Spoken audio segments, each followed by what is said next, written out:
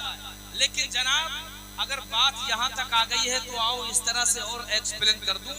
नबी के दीवाने होते ही ऐसे हैं कि बस इतना पता लग जाए कि नमाज में जो नमाज पढ़ाने वाला इमाम है, जो किरात कर रहा है, अल्लाह का कलाम पढ़ रहा है, फिर समझ में आए या ना आए, तबीयत कलाम खुदा की चाशनी को महसूस करके झूमने लग जाती है, रूह मोमिन मचल जाती है।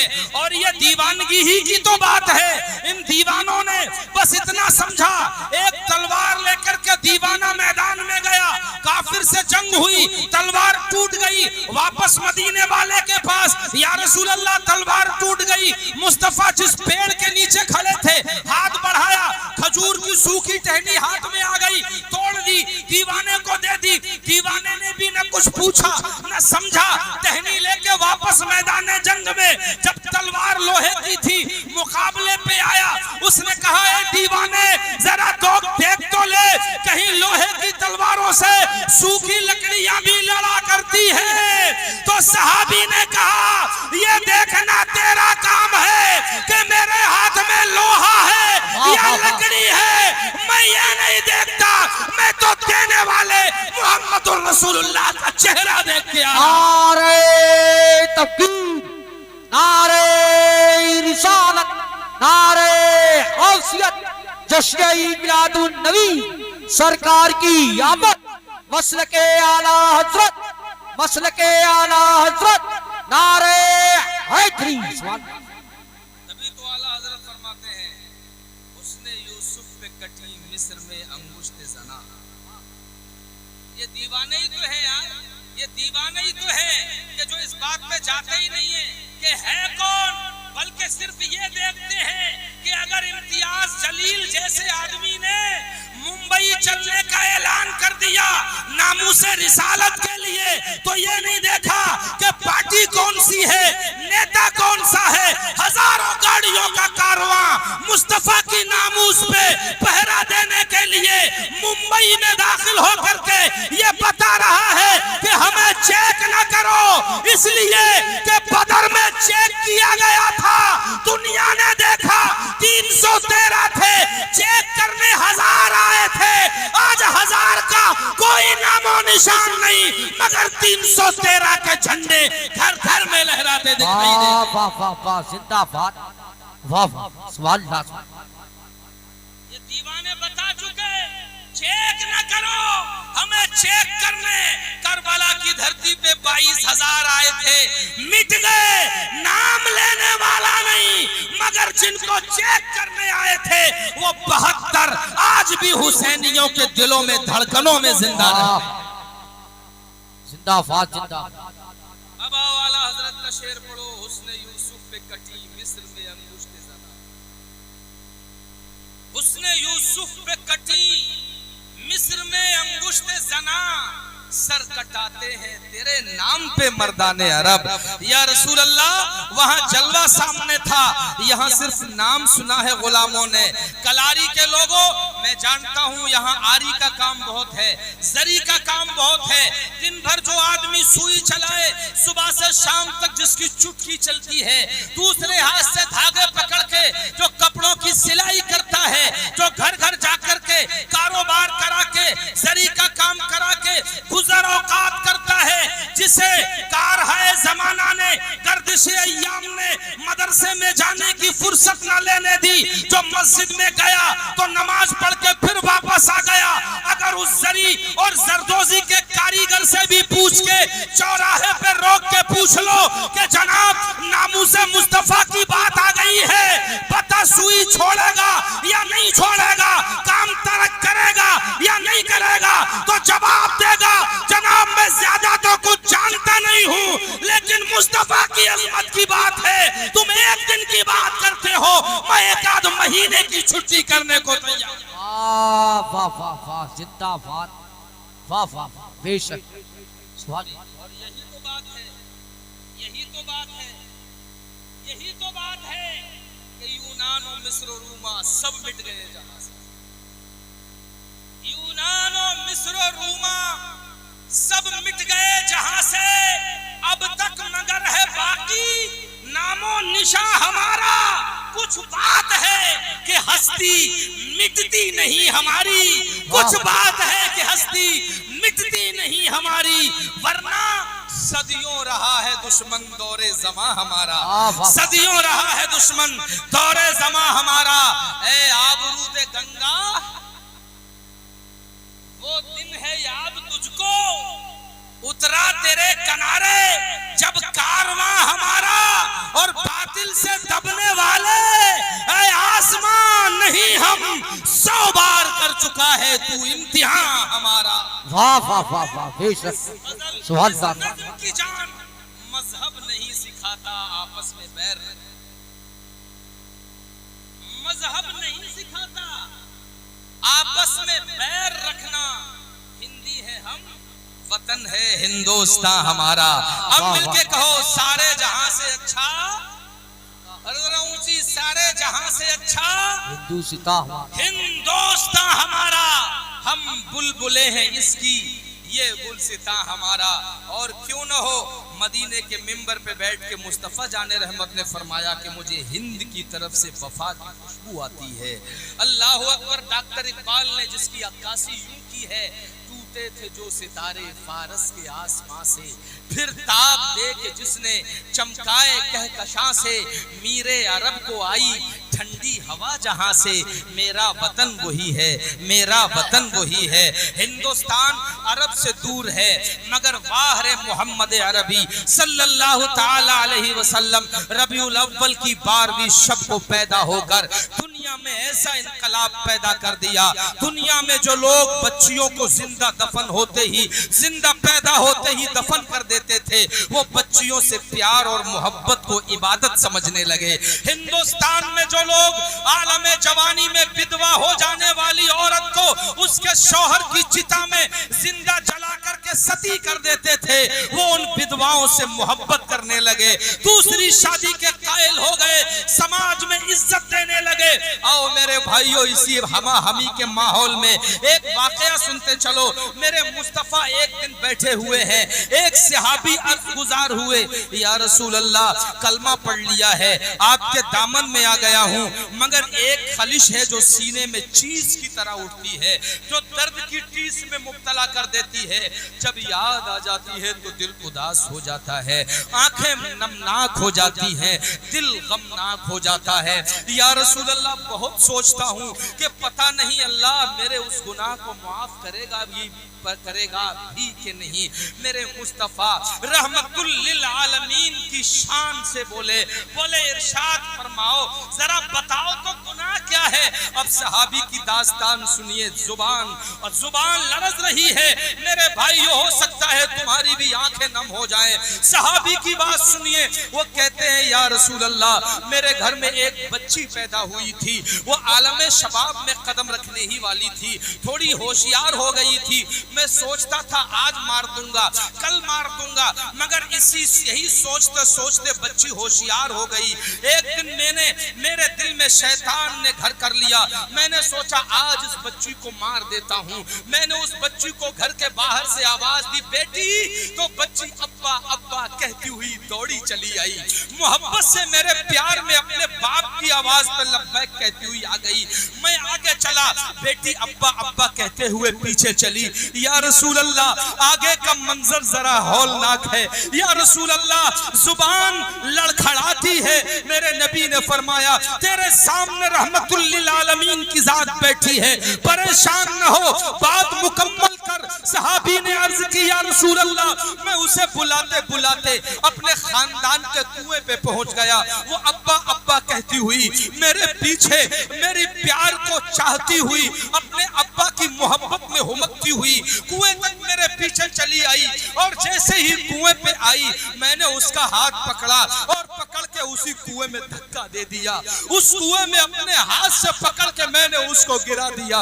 या रसूल अल्लाह, बच्ची कुएं में तो गिर गई मगर उसकी जुबान से फिर भी अब्बा अब्बा की आवाज आ रही थी। या रसूल अल्लाह, बच्ची कुएं के अंदर पहुंची मगर वहां से भी अब्बा अब्बा की आवाज आ रही थी। एक बार मेरा दिल रो गया, मैंने कहा कि भाई मैंने ये क्या कर दिया, मगर फिर मेरे दिमाग पे जाहिलियत का भूत सवार था कि बच्ची है तो मरना तो पड़ेगा ही।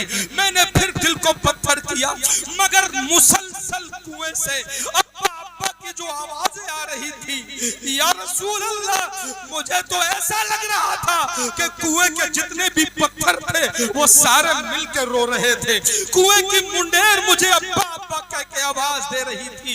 मगर या रसूल अल्लाह, मेरी जाहिलियत भरा हुआ दिल मुझे पसीजने पे मजबूर नहीं किया। मैं दिल को पत्थर बना के चलता रहा। कुएं से आवाजें अब्बा अब्बा की आती रही।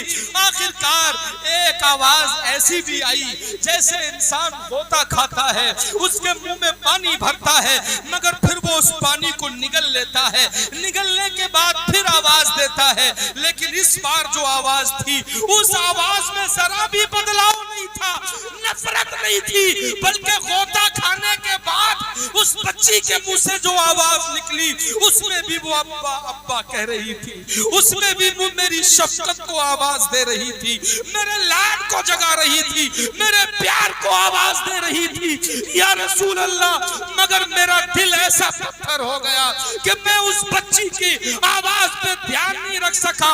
आखिरकार उसकी आती हुई आवाजें हिचकियों में बदल गई, हिचकियां सांसों में बदल गई, सांसें पानी के बबूलों में बदल गए और उसके बाद वो बच्ची हमेशा के लिए खामोश हो गई। या रसूल अल्लाह, जरा करम फरमाइए, ये गुनाह काबिले मुआफी है या नहीं? लबे कुद्स की पत्तियों को, गुले कुद्स की पत्तियों को जुम्बिश हुई, रहमतुल लिल आलमीन जोश में आई, इरशाद हुआ, ऐ सहाबी जो हो चुका उसे तो वापस नहीं लाया जा सकता, मगर आइंदा के लिए ये कानून बनाया जाता है। सुनो, जिसकी 2 बेटियां हो, 3 बेटियां हो, अगर वो बेटियों को मोहब्बत से पाले, उनका ब्याह कर दे, तो वो शख्स मुझ मोहम्मद अरबी के साथ कांधे से कांधा मिला करके जन्नत का मेहमान बनाया जाए। वाह वाह,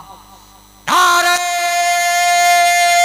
तकबीर, नारे रिसालत, नारे गौसियत, जश्न मिलादुन नबी, मसलके आला हजरत, मसलके आला हजरत, फैज़ाने हुजूर ताजो शरिया, वस्ती वस्ती करिया करिया, इश्क मोहब्बत, फैज़ाने साजिबिया हुजूर, नारे हैदरी। अब हमें कह लेने दो।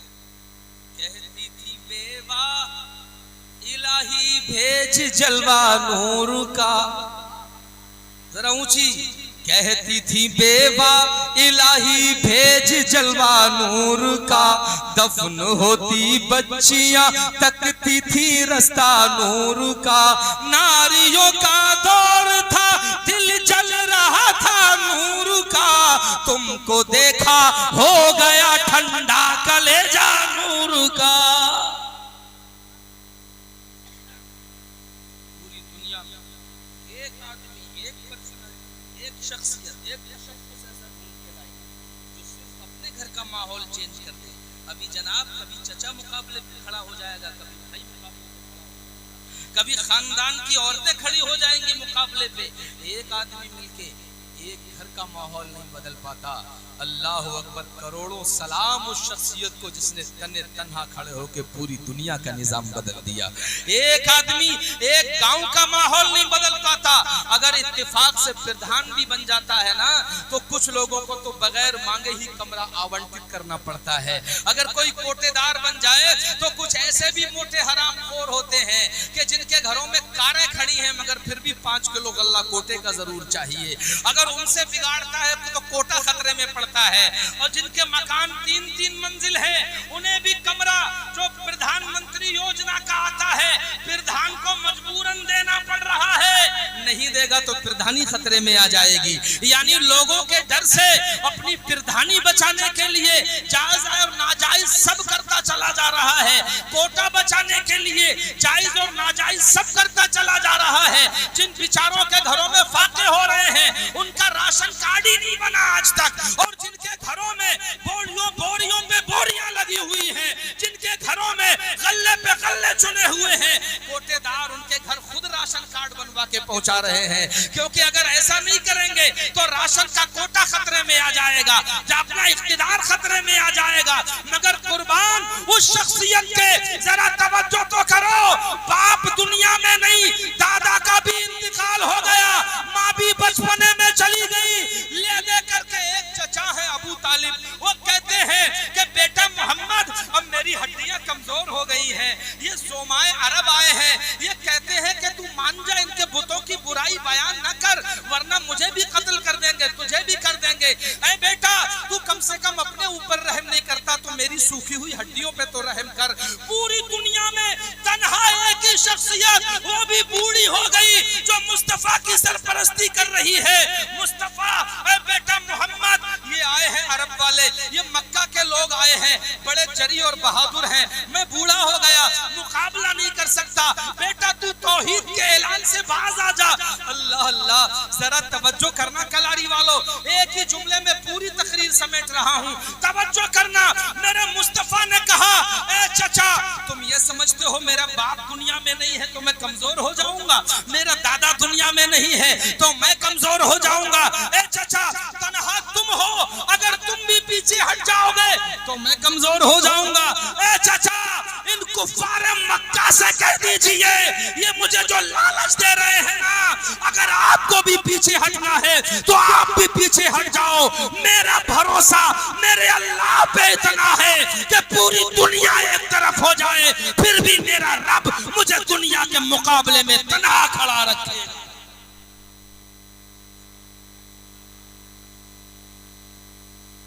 एक गांव का माहौल नहीं बदल पाता प्रधान, जबकि उसके पास प्रधान के पास चौकी की पावर भी होती है, थाने की पावर भी होती है, और इलाकाई विधायक से हाथ मिल जाता है तो और पावर बढ़ जाती है। कहीं मिनिस्टर का आगा पीछा, मिनिस्टर का जो है वो चमचा बन जाए तो और ज्यादा पावर बढ़ जाती है, फिर भी एक गांव को नहीं संभाल सकता।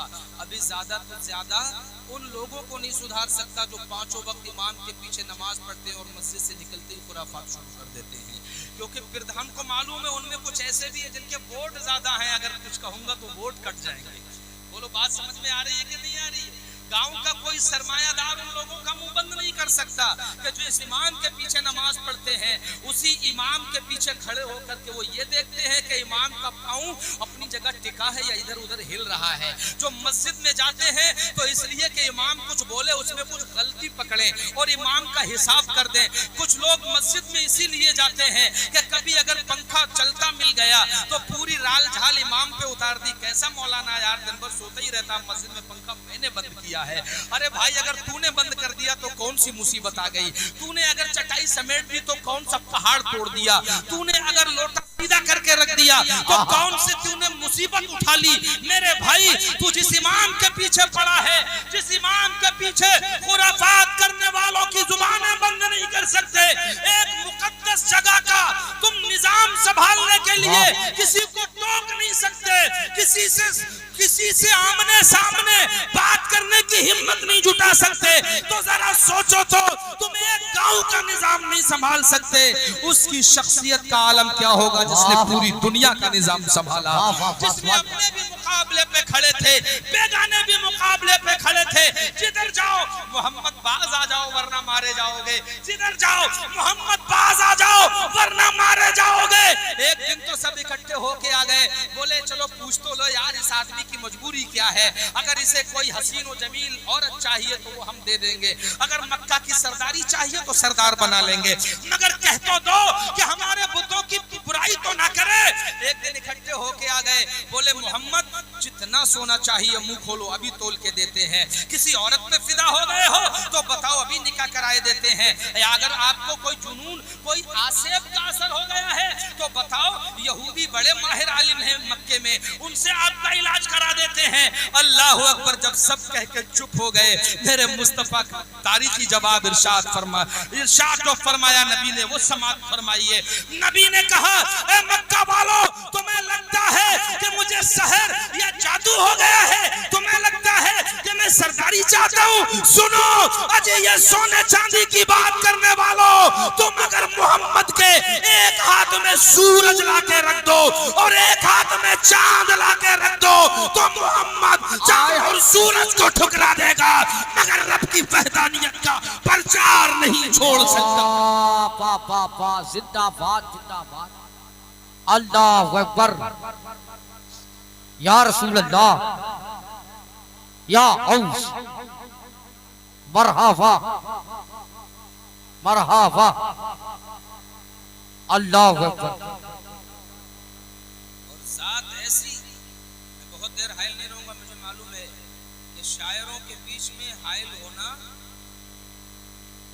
ये बड़ा कर्रा मरहला है, क्योंकि कौम जो चाहती है वो उसे चाहिए ही चाहिए है, चाहे बीच में शायर हो, पीर हो, मुकर्रिर हो, कोई भी, जो कौम को चाहिए वो चाहिए। बस आखिरी बात कह दूं, उसके बाद अपनी बात को खत्म कर दूं। जितने भी लोग यहाँ बैठे हैं, कोई 10 साल, कोई 15 साल, कोई 20 साल मदरसे में पढ़ा है, उसके बाद ये दस्तार सर पे आई है, ये जुब्बा जिस्म पे सजा है, उसके बाद नाम के आगे मौलाना, नाम के आगे कारी, नाम के आगे हाफिज, नाम के आगे आलिम, नाम के आगे मुफ्ती लगाए। इस उपाधि को ग्रहण करने के लिए,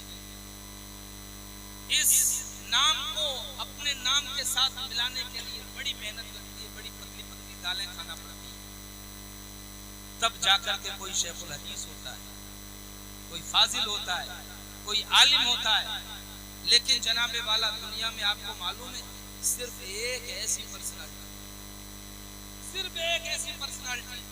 जिसने किसी से पढ़ा नहीं, एक लफ्ज किसी से नहीं पढ़ा, और दुनिया के जितने भी लफ्ज थे वो सारे के सारे दुनिया को पढ़ा डाले, एक लफ्ज नहीं पढ़ा। अजी जनाब, ये शायर इस्लाम रियाज अख्तर है, आप इनसे पूछे भाई तुम हाफिज कैसे हुए? बोले 3 साल लगे, तब हाफिज कुरान हुए। अब मैं आप ही में से एक उदाहरण ले लेता हूँ। एक बच्चा, अगर आप उसको इंजीनियर बनाना चाहते हैं, डॉक्टर बनाना चाहते हैं, बच्चे को 5 साल की उम्र में एडमिट कराया जाता है स्कूल। 5 साल की उम्र से वो पहला क्लास पढ़ना शुरू करता है, LKG और NKG और ये नर्सरी वगैरह तो सब 5 साल से पहले के ये झमेले हैं। लेकिन बाकायदा जो पढ़ाई शुरू होती है 5 साल की उम्र से शुरू होती है। 5 साल की उम्र में एक आदमी ने पढ़ने बैठा, डॉक्टर बनने का इरादा है, और वो भी डॉक्टर ऑफ फिलोसफी यानी इल्मे कलाम का डॉक्टर। अब ये बनने का इरादा करा के अपने बच्चे को एडमिट कराया, 5 साल की उम्र में पहले क्लास से पढ़ाया, हाई स्कूल करते करते 10 साल चाहिए, और 10 साल में हाई स्कूल करते करते उम्र हो गई 15 साल की। कितनी? जरा जोर से बोलो। तो 15 साल की उम्र में जाकर के क्या हुए जनाब? High school. क्या हुए? High school. अब सोचा कि चलो यार इंटर भी कर ले, उसके बाद उसके लिए 2 साल मजीद चाहिए, PUC यानी प्री यूनिवर्सिटी कोर्स, 2 साल का इंटर। अब उम्र कितनी हो गई? हिसाब किताब लगा के बताओ मुझे, अकेला नहीं बोलूंगा। कितनी हो गई? और अभी हुआ क्या है? सिर्फ इंटर। अब सोचा चलो यार ग्रेजुएशन कर लेते हैं, तो ग्रेजुएशन होता है कम से कम 3 साल का। BA कर लिया। अब BA करने के बाद ये जनाब हुए ग्रेजुएट, और उम्र कितनी हो गई? कितनी? 20 साल। 20 साल में ग्रेजुएट। अब ग्रेजुएट हुए, सोचा है चलो पोस्ट ग्रेजुएशन कर लेते हैं, MA कर लिया। उसके बाद जनाबे वाला ये पोस्ट ग्रेजुएट हुए यानी मास्टर की एक डिग्री और मिल गई। उम्र हो गई 22 साल की। अब सोचा कि चलो खाली तो पड़े हैं, कम से कम तरक्की की कुछ और राह तय कीजिए, तो PhD में एडमिशन ले लिया। अब PhD हो गई पूरी 5 साल की। 22 और 5 कितना हुआ? 27 साल में जनाब के नाम के आगे लगा डॉक्टर एहसानुल हक। 27 साल में पीएचडी हुए, पीएचडी यानी डॉक्टर ऑफ फिलॉसफी। अब उसके बाद सोचा कि यार अभी तो मैं सिर्फ बातों का डॉक्टर हुआ हूँ, आर्ट का डॉक्टर हुआ हूँ, इल्मे कलाम का डॉक्टर हुआ हूँ, एनाटॉमी का डॉक्टर भी होना चाहिए, फिजिक्स का डॉक्टर होना चाहिए, केमिस्ट्री का डॉक्टर होना चाहिए, बॉटनी का डॉक्टर होना चाहिए। तो अब फिर वापस आए, 10 साल बचा देता हूँ मैं आपके। हाई स्कूल के बाद फिर पीसीबी यानी फिजिक्स, केमिस्ट्री और बायो से फिर इंटर करना पड़ेगा। अब मेरे भाइयों उधर कितने थे, कितने साल, 27। अब फिर से इंटर किया, अब 2 और बढ़ा दो, बोलो कितने हो गए, 29 साल। अब 29 साल के बाद में जनाबे वाला अगर नीट क्वालिफाई कर लिया तो एमबीबीएस में एडमिशन हो गया। एमबीबीएस है पूरे 5.5 साल का। अब कितने हो गए 5.5 साल, जोड़ के बताओ, 34.5 साल। अब एमबीबीएस करने के बाद बोले यार चलो मास्टर डिग्री, अभी तो ग्रेजुएशन हुआ है, डॉक्टरी का ग्रेजुएशन हुआ है, कुछ मास्टर डिग्री। तो अब इन्होंने एमएस में एडमिशन लिया, एमएस में या एमडी में एडमिशन लिया, और ये एमडी होता है 3.5 साल का। बोलो कितने साल हो गए, जोर से बोलो कितने हुए, 38 साल। अब 38 साल में जाकर के जनाब हुए doctor of anatomy, doctor of disease, doctor of treatment, यानी बॉडी के डॉक्टर, इल्मुल अब्दान के डॉक्टर, फिजिक्स के डॉक्टर हुए। सिर्फ क्या हुए, एक तो डॉक्टर ऑफ फिलॉसफी, दूसरे डॉक्टर ऑफ एनाटॉमी, बॉडी के डॉक्टर। और उम्र कितनी हो गई, कितनी, 38 साल। अब सोचा यार अंग्रेजी तो खूब पढ़ी, हिंदी तो खूब पढ़ी, इल्मुल अब्दान भी हासिल कर लिया, मगर कुरान ना पढ़ा तो कुछ ना पढ़ा, हदीस ना पढ़ी तो कुछ ना पढ़ी। अब डॉक्टर होने के बाद अब ये मस्जिद की तरफ आया। 1 साल, कितना ही अच्छा कुरान पढ़ाने वाला माहिर उस्ताद हो, 1 साल तो लगा ही देगा अल्फाज की नोके पलक संवारने में, कुरान को मुकम्मल कराने में 1 साल चाहिए। बोलो उम्र कितनी हो गई, 39 साल। अब कम से कम उर्दू पढ़ने के लिए, मौलवियत पढ़ने के लिए उर्दू का सीखना बहुत जरूरी है। 1 साल और चाहिए जुबान को रवा करने के लिए, उर्दू फारसी समझने के लिए। उम्र कितनी हो गई, 40 साल। 40 साल के बाद अब दौर शुरू होता है हिफ्ज का। बहुत मेहनती बच्चा हो तो 3 साल में हाफिज कुरान होता है। बोलो उम्र कितनी हो गई, 43 साल। अब 43 साल के बाद बहुत मेहनती बच्चा हो, एक दिन की छुट्टी ना करे, एक दिन गैर हाजिरी ना करे, एक दिन दरसगाह से गायब ना हो, और लगातार पढ़े तो 10 साल।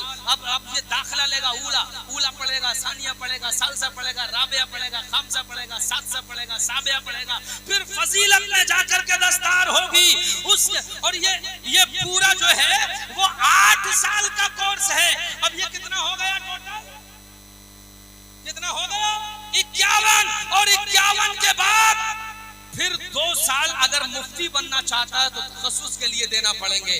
बोलो कितना हुआ, 53 साल। उम्र 53 साल। और हुआ क्या है अभी, सिर्फ doctor of philosophy, doctor of anatomy, सिर्फ मुफ्ती, हाफिज और आलिम। उम्र कितनी हो गई, 53 साल। हजरत कारी आरिफ साहब किबला ने जामिया, जो बहुत बड़ा मदरसा है किरत का, लखनऊ जामिया वारसिया, किरत का कोर्स अगर रवायत हफ्स से पढ़ेंगे तो कम से कम 3 साल का। कितने हो गए, 53 और 3 56। और अगर सबा अशरा पढ़ने बैठ गया, किरत सबा अशरा पढ़ने बैठ गया, सबा के लिए कम से कम 5 साल चाहिए। उम्र कितनी हो गई, बोलो 61 साल। 61 साल में क्या हुआ, कारी, हाफिज, आलिम, मुफ्ती, मौलाना, doctor of philosophy, doctor of anatomy. और उम्र कितनी हो गई, कितनी, 61 साल। अम्मा यार लोग 61 पे पहुंचते ही बहुत मुश्किल से हैं। बहुत ज्यादा छलांग लगाई तो 65, 70, 75, इससे आगे तो आज का खान पान जाने ही नहीं दे रहा है। पूरी जिंदगी पढ़ा, 61 साल में जाकर के सिर्फ आलिम हुआ, सिर्फ डॉक्टर, सिर्फ 3 डिग्रियां ऐसे मिली, बॉडी का डॉक्टर, कलाम का डॉक्टर और जनाबे वाला दीन का डॉक्टर। 3 डिग्रियां, 3 डिग्रियों के लिए पूरे 60 साल, बल्कि अगर 1-2 बार फेल हो जाए तो पूरे 65 साल। अब 65 साल में जब पढ़ के फारिग हुआ तो क्या कमाएगा, क्या खाएगा, और क्या शादी करेगा, क्या बच्चे पैदा होंगे, और क्या इस समाज में योगदान देगा। मैं बस इतना सा जहां आपको लाना चाह रहा था, अब आप आ गए। अब तवज्जो से सुनना। एक आदमी सिर्फ 3 डिग्रियां लेने के लिए पूरी जिंदगी पढ़ा, तब जाकर के एक नाम था ओरिजिनल कारी नईम, और अब 3 सिफाती नाम ओरिजिनल था नईम, और ये सिफाती नाम है मौलाना। डॉक्टर है सिफाती नाम, ये डॉक्टर ऑफ कलाम है सिफाती नाम। सिर्फ 3 सिफाती नाम लगे हैं पूरे 65 साल खर्च करके। अब जरा तवज्जो करना, मैं एक ऐसे आदमी का इंट्रोडक्शन आपको करा रहा हूँ, एक ऐसे आदमी के बारे में आपको बता रहा हूँ कि दुनिया हैरान है कि जिसके आगे सिर्फ एक नाम नहीं, 3 सिफाती नाम नहीं, बल्कि पूरे 99 सिफाती नाम लगे हुए हैं, पूरे 99 सिफाती नाम। और सुनो वो कौन सी पर्सनालिटी है, उसी पर्सनालिटी को मोहम्मद रसूलुल्लाह कहते हैं। बेशक वाह वाह, जिंदाबाद। जाती नाम है नईम, जाती नाम एहसानुल हक, लेकिन सिफाती नाम मौलाना, सिफाती नाम मुफ्ती, सिफाती नाम एडवोकेट, सिफाती नाम डॉक्टर। लेकिन वाह रे मेरे मुस्तफा तुम्हारी अजमतों को सलाम, जाती नाम है मोहम्मद, मगर सिफाती नाम 99। 99। और वो क्या क्या मुल्ला अली कारी फरमाते हैं कि 99 नामों की बात क्या है। अगर कोई एक नाम पे रियाजत कर ले तो मुर्दे को जिंदा किया जा सकता है। सुभान अल्लाह। एक नाम की बरकत ये है। और जानते हो ये 99 नाम क्या है?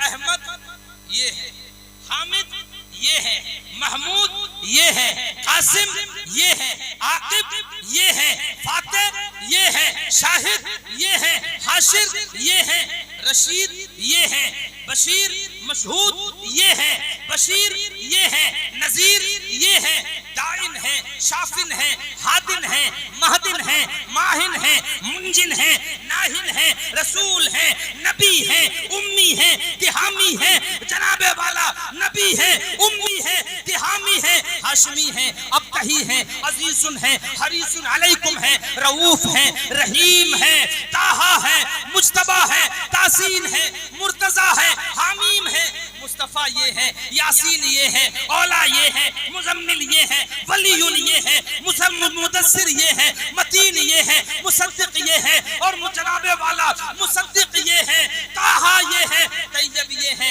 नासिर ये है, मंसूर ये है, जनाबे वाला आमिर ये है, हिजाजी ये है, नजारी ये है, करशी ये है, मुदारी ये है, नबीयुत तौबा ये है, हाफिजुन कामिलुन आदिलुन सादिकुन अमीनुन अब्दुल्ला कलीमुल्ला नजीउल्ला शफीउल्ला हबीबुल्ला खातमुल अंबिया हसीबुन मुजीबुन शकूरुन मुक्तसिदुन रसूलुर रहमा कवियुन हफीयुन मामूनुन मालूमुन हक्कुन मुबीनुन मुतीउन अव्वलुन आखिरुन जाहिरुन बातिनुन यतीमुन करीमुन हकीमुन सय्यदुन सिराजुन मुनीरुन मुहर्रमुन मुकर्रमुन मुबश्शिरुन मुज़क्किरुन मुतहहरुन।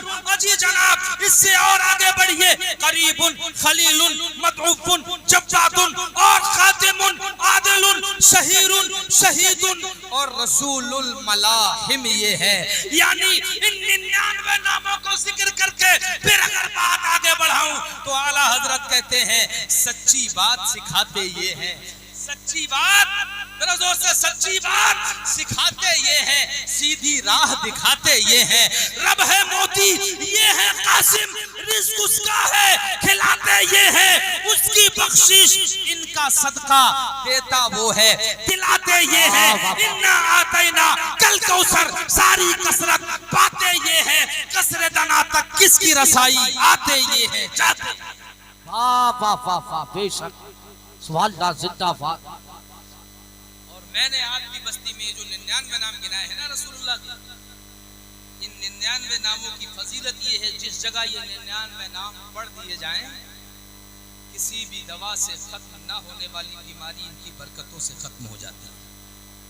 जहां ये 99 नाम पढ़ दिए जाएं, ये मेरा तजुर्बा है, अगर ब्लड प्रेशर का मरीज हो बगैर गोली के बात ना बनती हो उसको 99 नाम पढ़ लेना चाहिए या सुन लेना चाहिए, ब्लड प्रेशर उसी टाइम कंट्रोल में आ जाता है। इन नामों की बरकतें बड़ी निराली हैं। बस लास्ट बात कह के अपनी बात को खत्म कर रहा हूं। मेरे भाइयों, पूरी दुनिया को एक पल्ले में रख दो, जब वजन करोगे ना तो बस नजर यही आएगा। आला हजरत की जुबान में साबित हुआ कि जुमला फराइज फुरू है, असलुल उसूल बंदगी इस ताज वर्ग है। और तैबा में मर के ठंडे चले आओ आंखें बंद, सीधी सड़क ये शहरे शफाअत नगर की है।